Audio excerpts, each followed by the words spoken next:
Aujourd'hui, je suis encore dans le plus grand des désordres. C'est le rush, je dois tourner en avance. J'ai tellement pas de temps que je savais même pas si j'aurais le temps de tourner tout court. Et puis bah en fait ça va me permettre d'en gagner un peu. Alors c'est le moment. J'ai même pas le temps de faire la gym. J'ai même pas le temps de faire la gym. Mais c'est le moment de parler, évidemment, là comme ça, d'un sonnet de Ronsard. Alors, Ronsard, hein, je l'avais étudié en Cagne, on a vu Les Amours, on a vu Cassandre. Et Les Amours en entier, je l'ai eu en master. Et j'avais eu encore du Ronsard sur une première année d'agrég, mais alors là, franchement, je n'ai pas appris grand-chose puisque c'était mon impasse. Et il faut pas avoir d'impasse parce que c'est ce qui est tombé à l'écrit. Et donc, j'ai pas été admissible. Pas bonne idée. Oh, je suis quand même contente, j'ai réussi à avoir 7,5 en connaissant un vers. Et les titres des textes. J'étais vraiment la grosse glandeuse.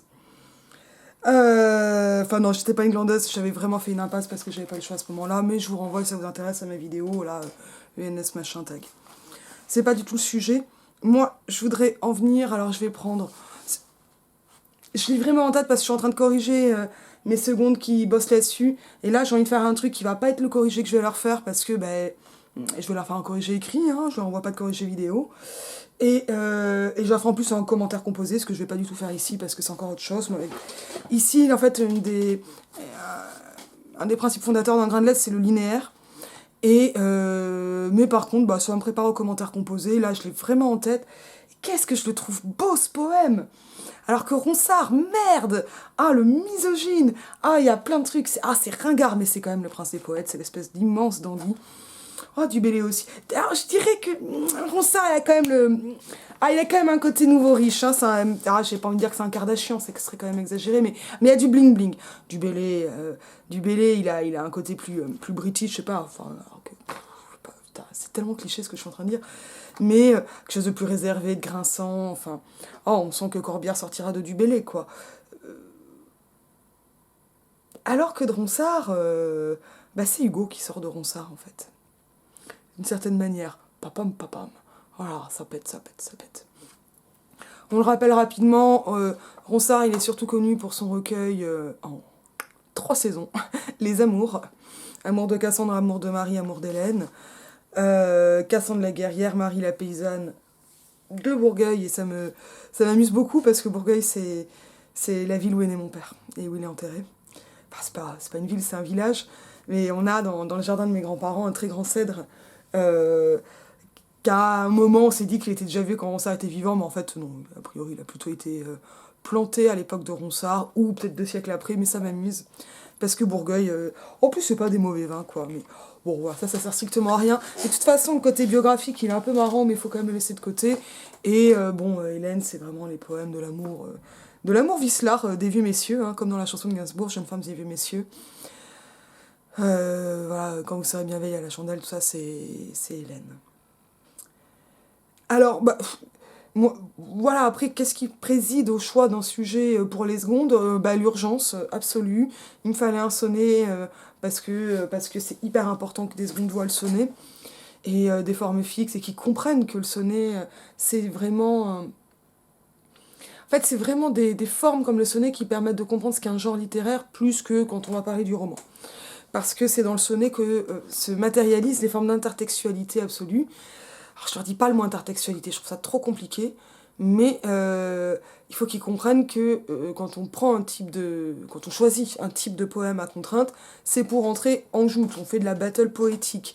Regarde mon sonnet, vas-y. Mais en fait, c'est comme du parcours, quoi. Il y a des contraintes et il faut montrer qu'on est absolument virtuose dans ces contraintes. Et il n'y a pas à chier, Ronsard, c'est vraiment un des plus forts. Est-ce que pour cela je le trouve sympathique? Mais non, il m'énerve tellement! Et c'est beau quand même, et c'est pour ça que des choses comme l'affaire Chénier, alors bon, le poème de Chénier, là, l'Oaristis, tout le monde était d'accord pour dire que c'était pas ouf comme poème, mais gravite autour de l'affaire Chénier, ou de la querelle Chénier, ou de la polémique Chénier, quelque chose de vraiment important, donc sur un des poèmes extraits des Amours à Cassandre, je voudrais bien goutte à goutte, etc., en pluie d'or. Je les perds mes sonnets, c'est désespérant. Mais bon, voilà, Ronsard est aussi un des grands poètes de la culture du viol, et oui, c'est absolument... En plus, voilà, si on prend ce poème-là, où le poète s'imagine dans toutes les métamorphoses de Zeus ou enfin, de Jupiter, pour approcher la dame. Bon, ben, en fait, voilà, toutes ces tentatives d'approche sont, comme chez Jupiter, des, des, au moins des fantasmes de viol, très clairement. Mais en plus, c'est encore plus dégueulasse, parce qu'en plus, ce qu'il veut, c'est être goutte à goutte jaunissant.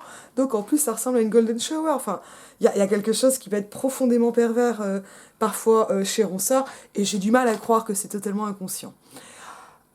Après, je pense que ça fait partie, que ça entre dans cette règle de la joute, et peut-être, mais là, moi, je suis pas du tout ses ennemis, je vous dis ça un peu à l'arrache, parce qu'il est 22h43 et que je suis éclatée, euh, peut-être qu'il y a quelque chose qui, justement, dans le fait de cette reprise intertextuelle en mode joute, battle, concurrence, qui est peut-être intrinsèquement, je vais pas dire masculin, parce que je crois toujours pas aux essences, mais viriliste, et il y a des femmes qui sont très virilistes, et je ne m'en exclus pas, mais en tout cas qui va être très compétitif et jouer le fier à bras et qui peut passer notamment par ce qu'on appelle aujourd'hui la culture du viol, c'est-à-dire l'ensemble des mythes et des stéréotypes qui vont faciliter le passage à l'acte euh, qui est le viol et tentative de viol, mais globalement ça veut dire mettre en place toute cette atmosphère qui va sursexualiser les femmes en permanence,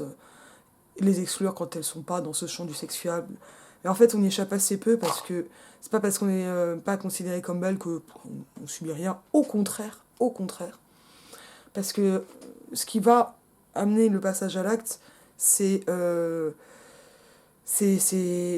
autant être vu comme un trophée, et là c'est toute la problématique de la beauté, je l'ai déjà évoqué, que d'un autre côté, les questions qui sont encore assez différentes de l'opportunité, la facilité, la fragilité. Et tout peut se recouper. Hein. Voilà, tout peut se recouper, faut pas rêver. Bon, bah alors ça, c'est absolument pas le poème dont je veux parler, qui n'a pas de titre. Alors ça, c'était le truc auquel j'avais pas pensé quand je l'ai choisi. Alors voilà, pas ce qui va précider, donc je voulais un sonnet, mais je voulais un sonnet qui était classique. Je trouve que la culture classique, c'est important, d'amener une culture patrimoniale au lycée, parce que si je l'apporte pas, qu'il fait, en tant que prof de français, bon, voilà, voilà, on fait Heureux qui communise en cours. Ils étaient pleins de le connaître, mais ils savaient pas qu'il avait chanté, c'était un peu triste. Et ce qui veut dire que je vais devoir ramener ma clé USB au lycée et réussir à pirater des vidéos pour les passer sur le tableau. Et, et c'est une vraie question parce que cette culture patrimoniale, bah oui, elle est patrimoniale, elle est misogyne, elle est figée. En plus, je vois bien que les contraintes horaires, de temps des gamins eux-mêmes, enfin de plein de trucs, hein.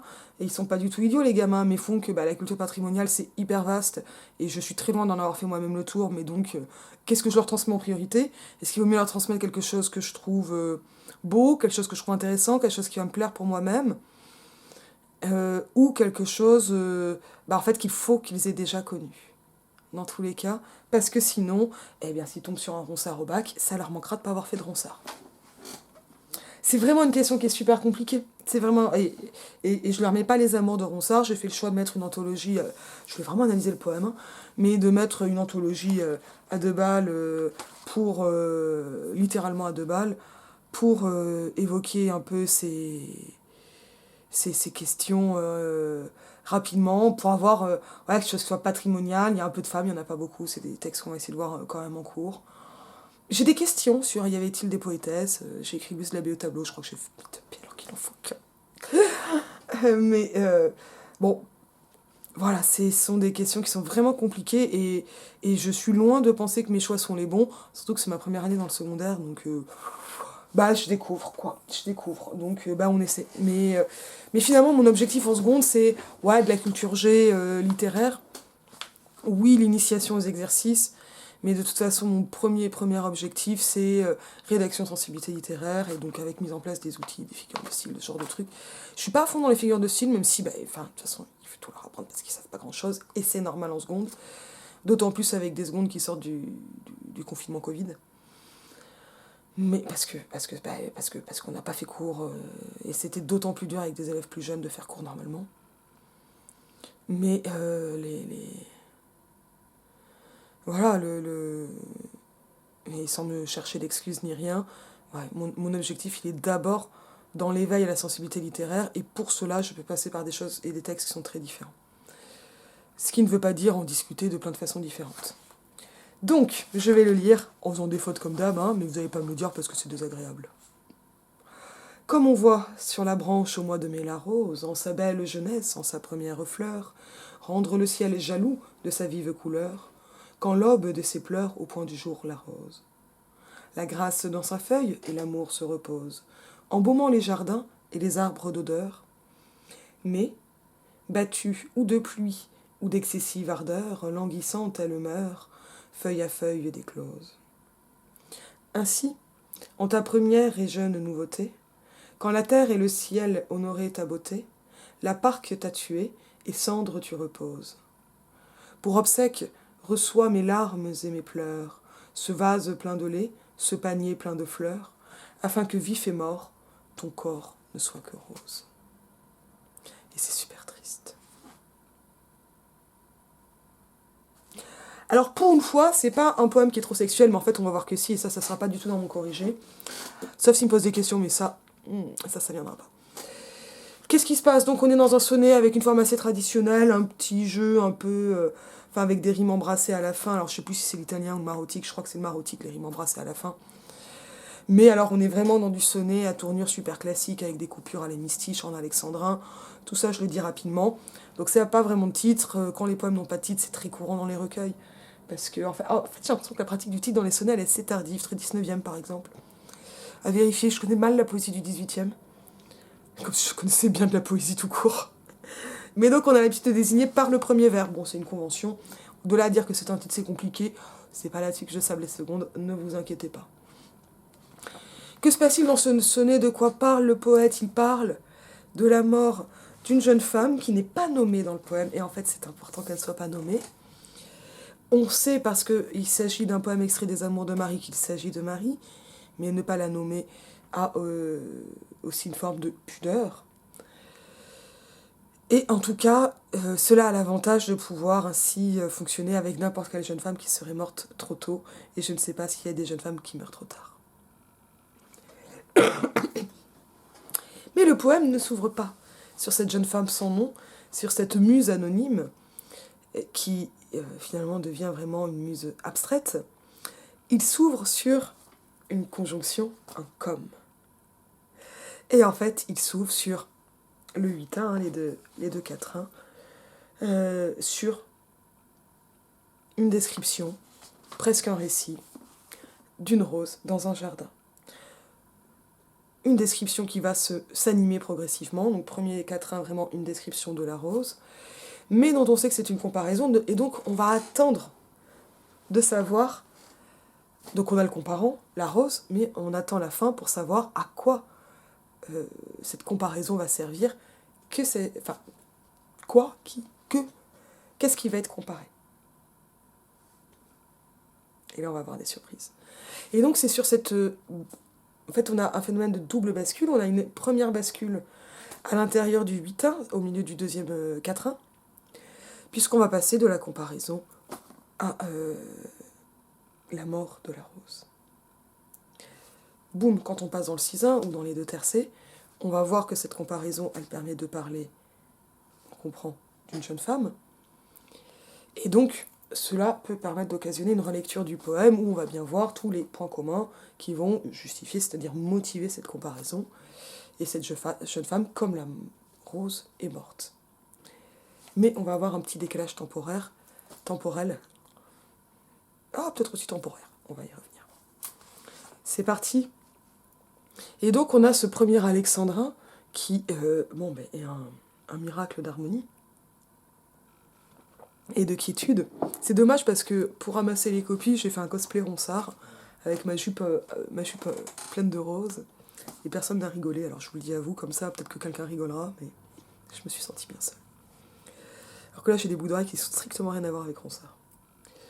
Donc, un premier alexandrin dont la syntaxe va parfaitement épouser le vers, avec tout de même, dans le deuxième vers, une forme d'hyperbate, hein, en sa belle jeunesse, en sa première fleur, parfaitement mesurée, qui va comme prolonger ce premier vers, et cela rien qu'au niveau du rythme, va donner une certaine impression de calme, de quiétude, d'une atmosphère, pour ainsi dire, paisible, tout à fait propice à une description. D'ailleurs, à ce moment-là, on n'a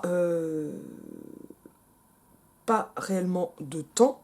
En fait, on a bien un verbe, voix, au présent de l'indicatif, et ici, avec le pronom impersonnel on, enfin, oui, c'est un impersonnel, pas autant que il, mais on est dans de l'impersonnel, on arrive à un présent de vérité générale, qui en fait permet de voir que, quand bien même les articles seraient définis, la branche, la rose, et donc cela nous met évidemment dans un cadre naturel, de jardin, qui est très ronsardien, hein.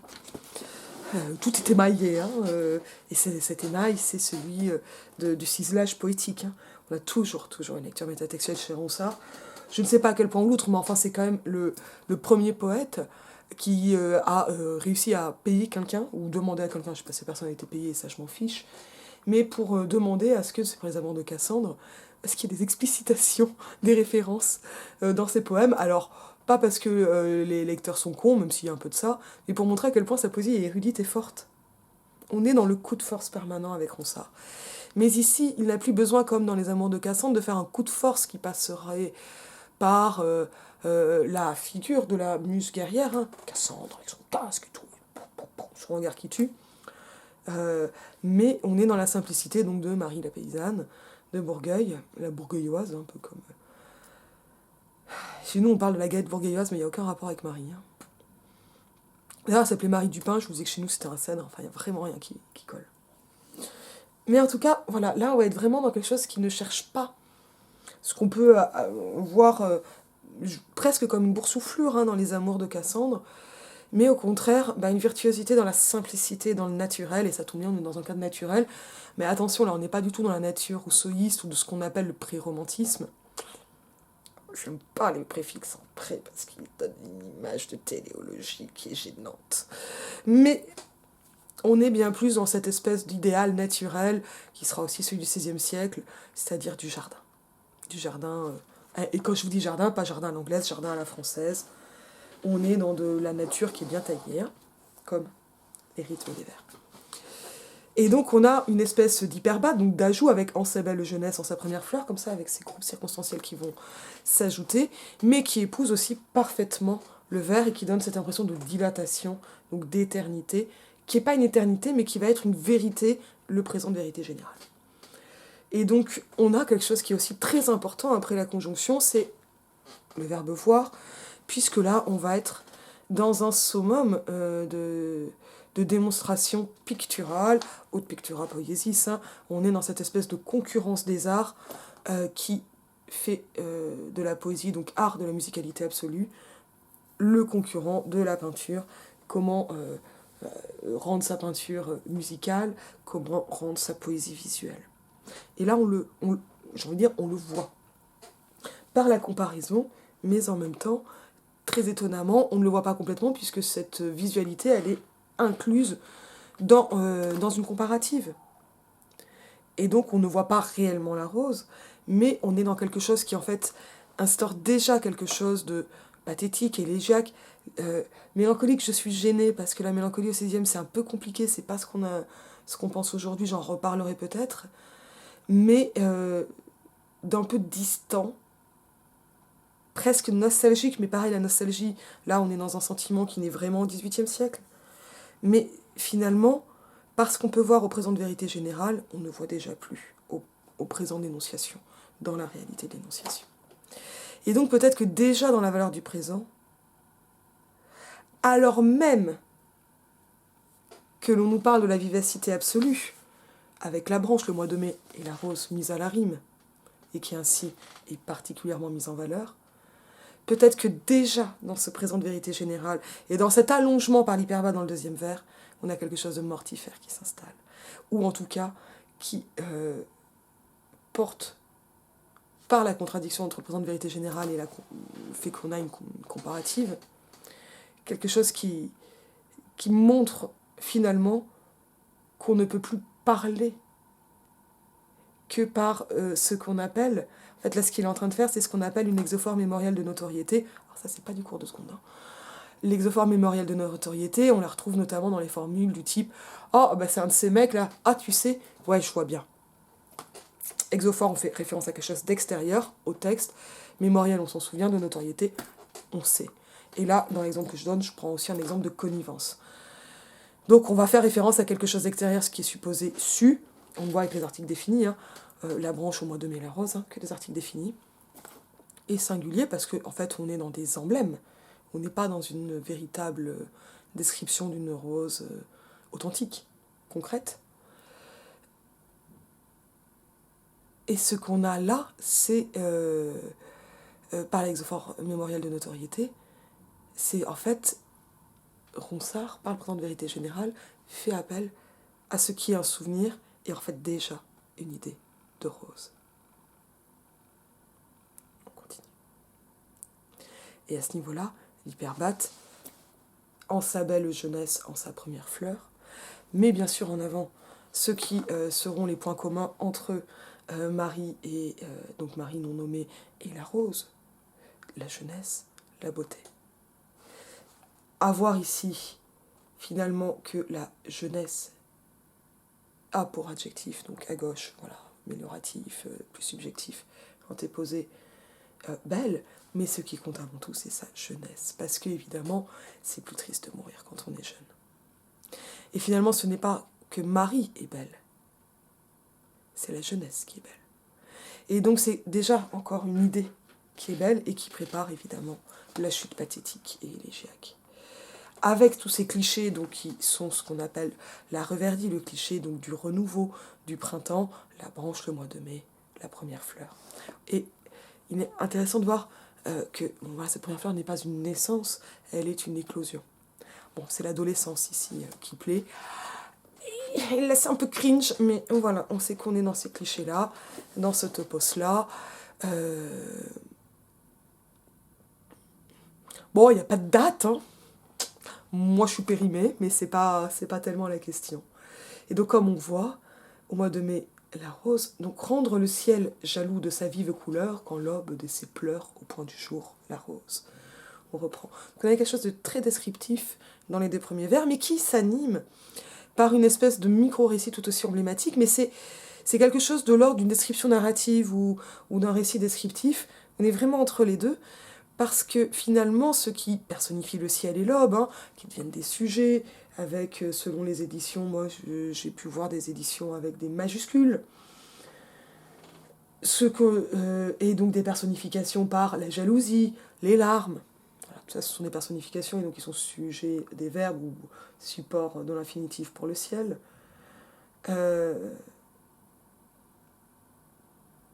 Mais ce qu'on a là, donc toujours la beauté avec la vive couleur, vive, vive ça veut dire vivante, hein. Oh, on insiste parce qu'on prépare l'antithèse finale et la bascule terrible de la mort. Mais l'espèce de drame de la jalousie, il est finalement complètement descriptif, puisque cette jalousie, elle n'amène pas à aucune conséquence réelle. Quand l'aube de ses pleurs au point du jour, la rose. Et donc là, ce quand, en fait, il reprend, mais temporellement, la comparative introduite par Combe. Et là, avec une espèce d'arrêt où le dernier vers du quatrain va être prolongé par la suite du quatrain, ce qui va amener un léger décalage. Il y a quelque chose de bancal, il y a quelque chose qui va mal se passer, et là, on va avoir en fait le vrai début de la mise en récit de la mort. Et on va noter bien sûr la beauté de l'image des pleurs pour l'aube pour parler de la rosée, qui va permettre d'arroser la rose. Ah, et donc on a des jeux de paronomase et d'homophonie. Peut-être que là on a un petit truc un peu salace de la part de Ronsard, mais je pense pas. Mais en fait après lui aussi il pleure. Mais je pense pas qu'il a envie de dire qu'il arrose la jeune femme. Il n'y a pas de comique dans ce poème-là, quand même. Puis c'est vrai que la rose, on va être dans des rimes riches, et qui en même temps, quand on sait faire un haut fermé, qui sera beaucoup plus 16e que mon haut ouvert bordelais, ça vraiment, j'arrive pas à le perdre. Le qui va être aussi assez doux et donc mimé. Alors qui va d'abord cette douceur va sembler printanière et en fait elle va mimer l'élégie, les sons élégiaques.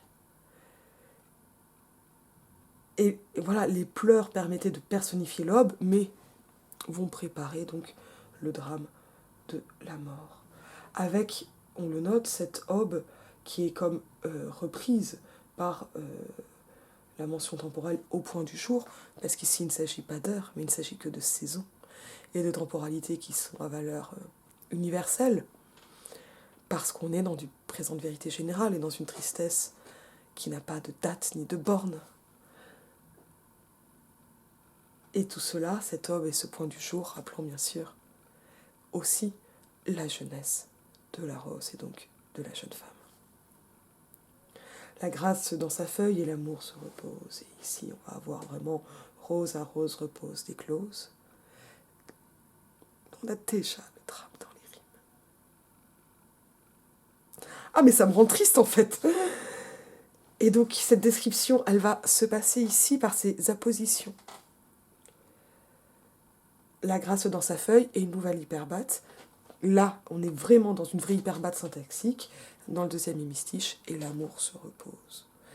Et on ne sait pas trop ce que désigne ici cet amour, s'il s'agit de l'amour du poète, de la jeune femme, de la rose, d'un chérubin, un petit poteau, des poutines. Mais on a voilà, donc la grâce dans sa feuille, avec, hop, soum, les allitérations en S, elle aussi très douce, et on se rappelle, mais pour qui sont ces serpents, hop, mimétiques ici, mais beaucoup plus subtils, mimétiques du vent dans les feuilles. Et ce vent, il est gracieux.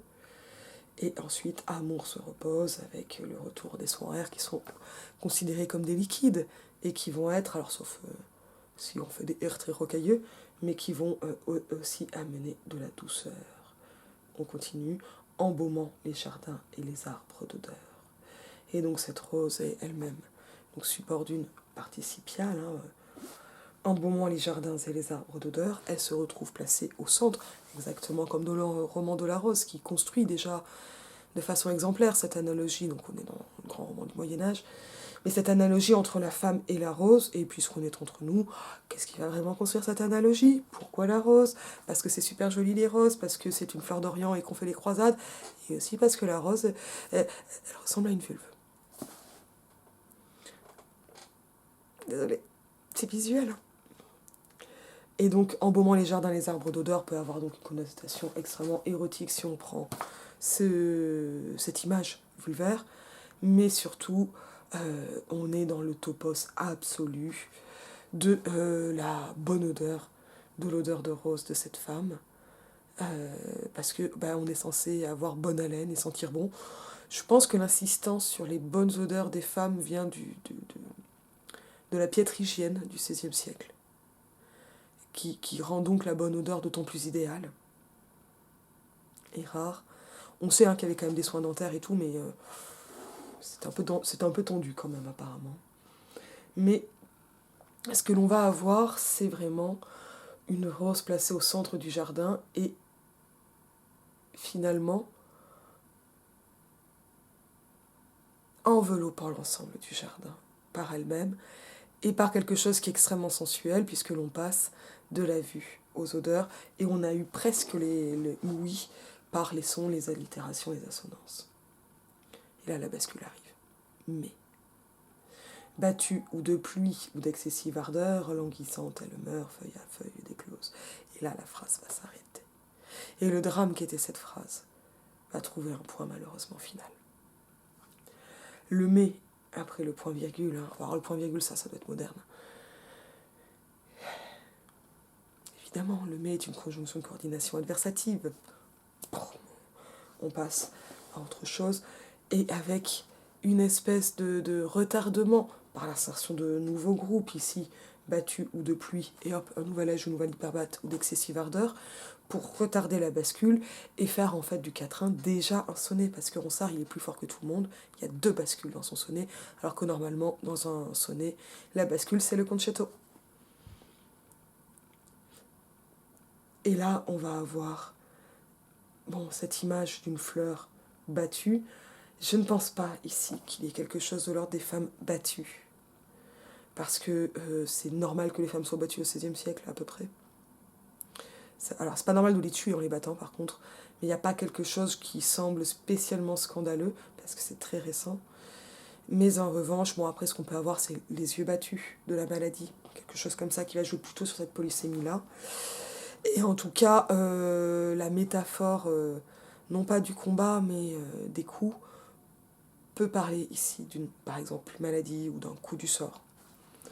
Et donc, c'est ou la pluie ou l'excessive ardeur, donc les extrêmes, qui interrompent finalement la douceur qui était mise en place au préalable, qui la mettent à mal et qui vont amener, alors ça rappelle notamment cette image de La Belle et la Bête, hein, cette fleur qui feuille à feuille d'éclose, elle meurt, languissante, elle meurt.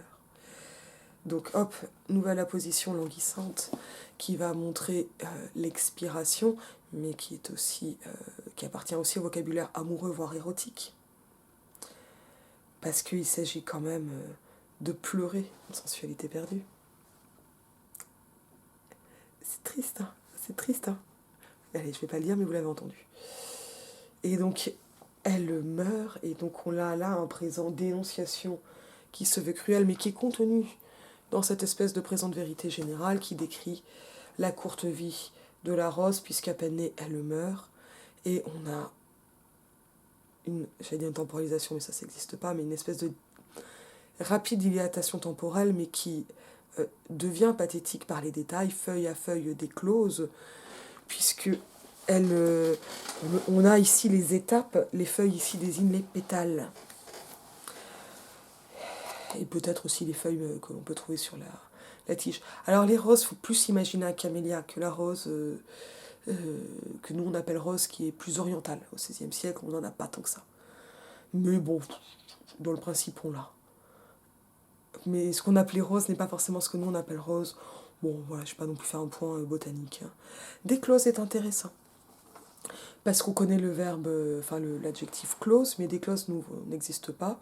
Normalement, on devrait dire ouverte, mais il n'y aurait pas de rime, et ça serait moche. Et puis déclose, ouverte. Bon, voilà. On voit bien comment l'aperture, l'ouverture de la bouche, va permettre d'aller encore vers une douceur qui est devenue une expiration.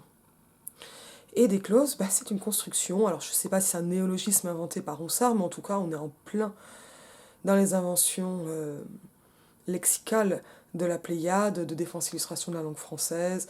Alors, on en a énormément dans les amours à Cassandre, moins dans Marie, puisqu'on est dans la recherche d'une simplicité, mais on en a quand même, les hêtes, machin.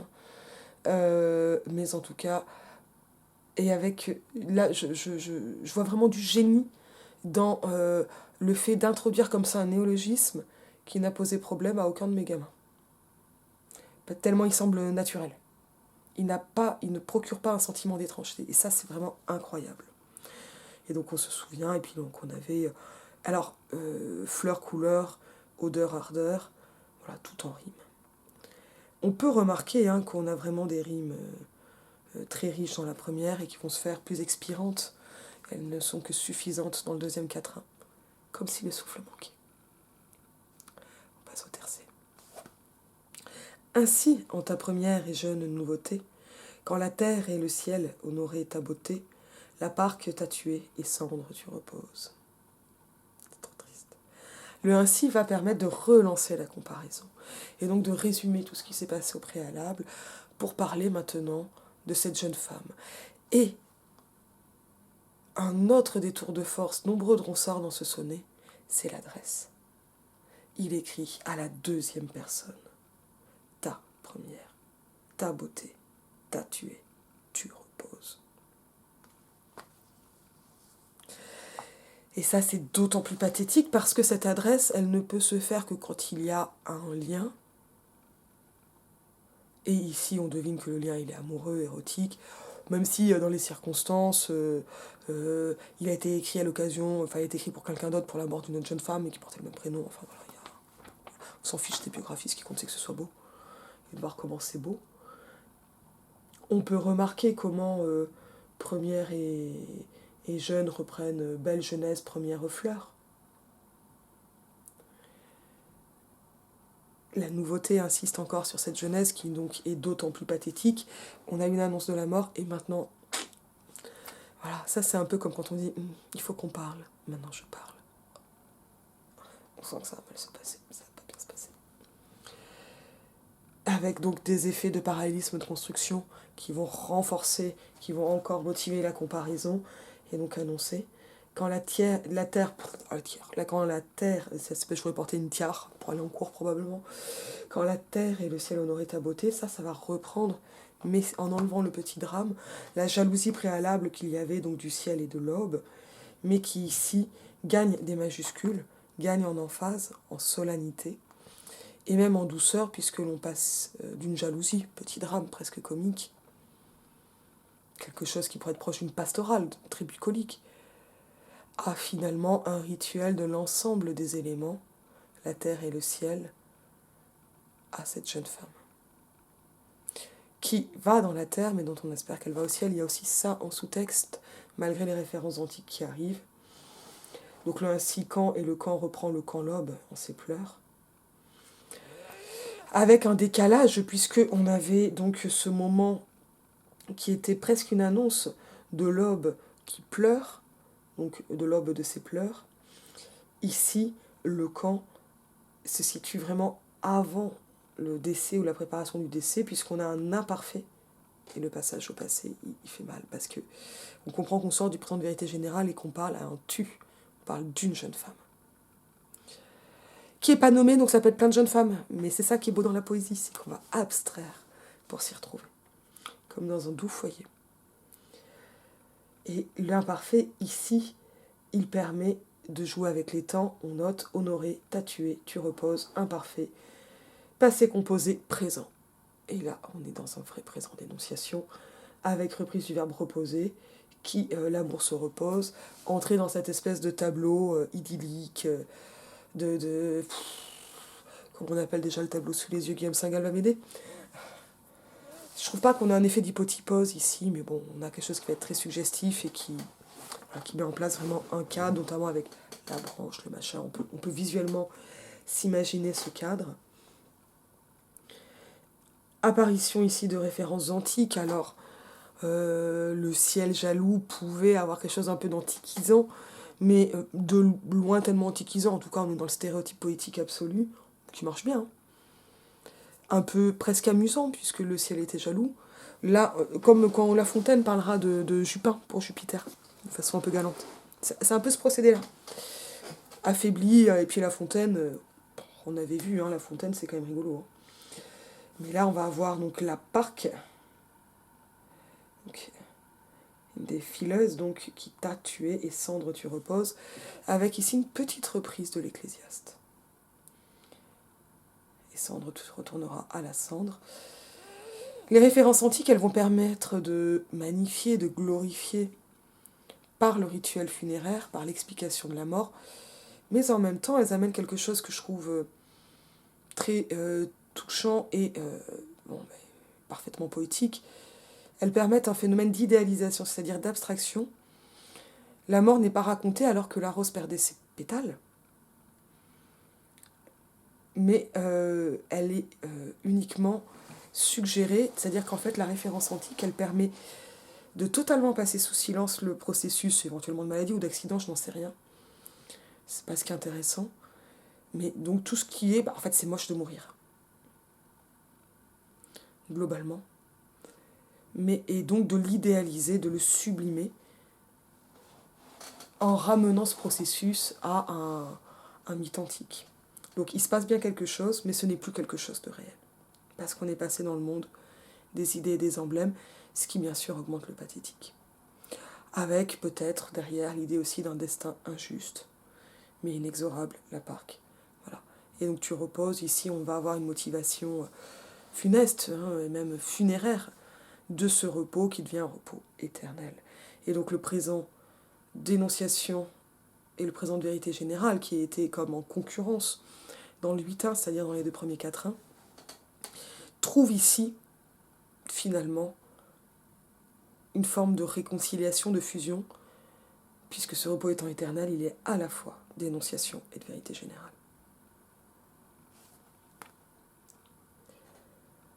Et là, le tercet ne fait plus qu'une phrase. Et c'est triste.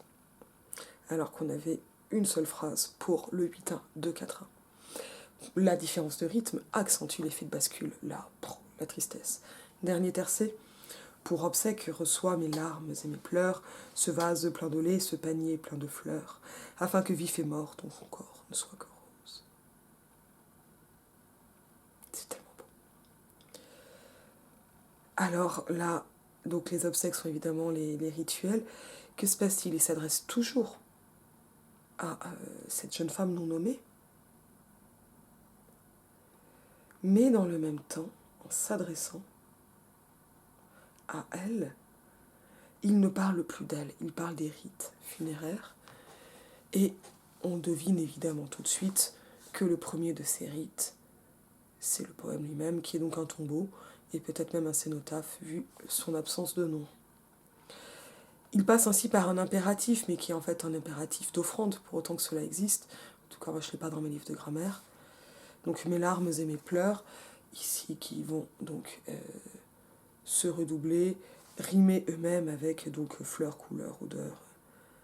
Et donc, hop, faire ce rappel des premiers sons. On a 2 rimes masculines quand le poète parle de lui, et on achève le sonnet sur une rime féminine quand on revient à la jeune femme. C'est pas un hasard. Ils sont forts, hein. C'est pas un hasard, ils sont très forts.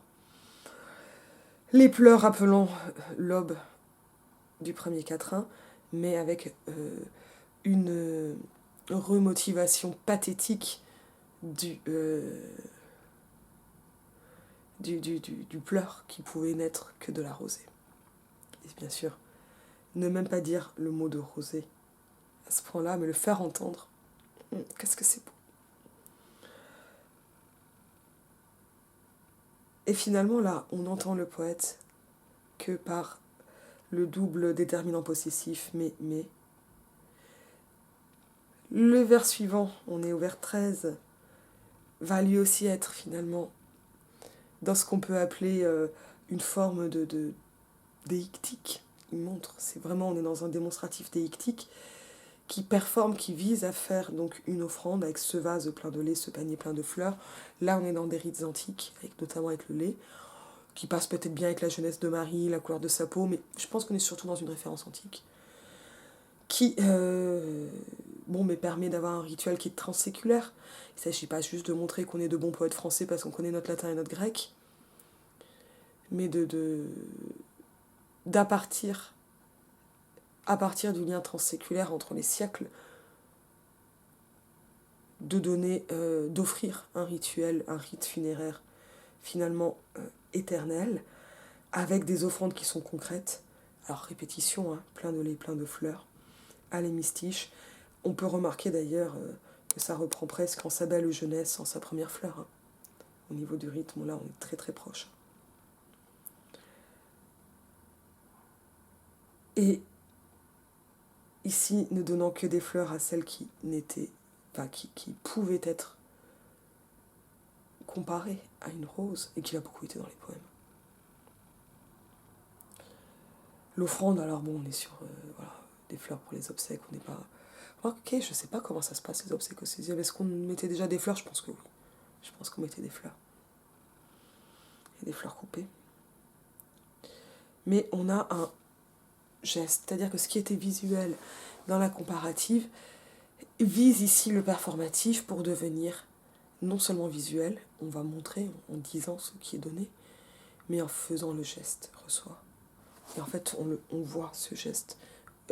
L'impératif ici a presque une valeur de présentatif qui est renforcée par le fait que les offrandes occupent un vers entier, avec les 2 hémistiches. Et une circonstancielle finale, afin que vif et mort ton corps ne soit que rose. Ici, on a une magnifique antithèse entre vif et mort. Alors on aurait pu avoir vif ou mort, mais c'est moins joli parce qu'en fait le vif et mort va amener Marie non pas à une demi-existence, mais à quelque chose comme une existence pleine, parce que pleinement poétique.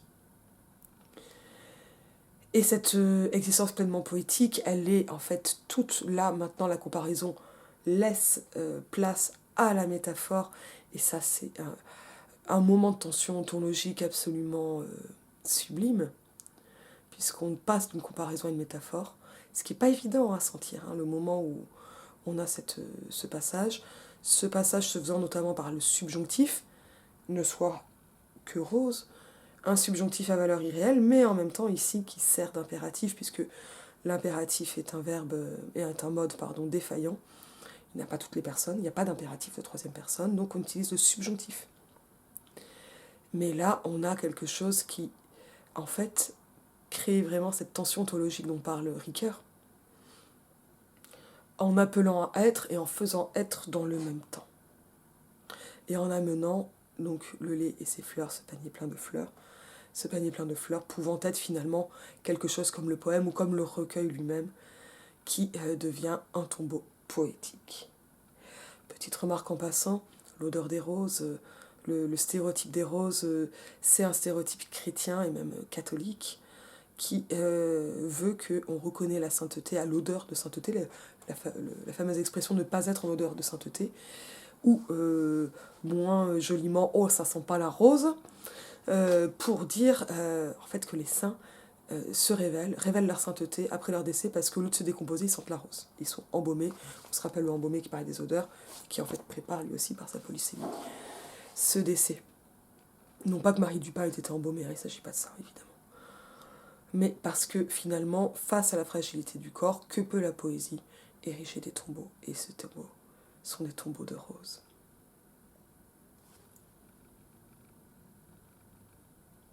J'en reste là. Je vous dis à bientôt.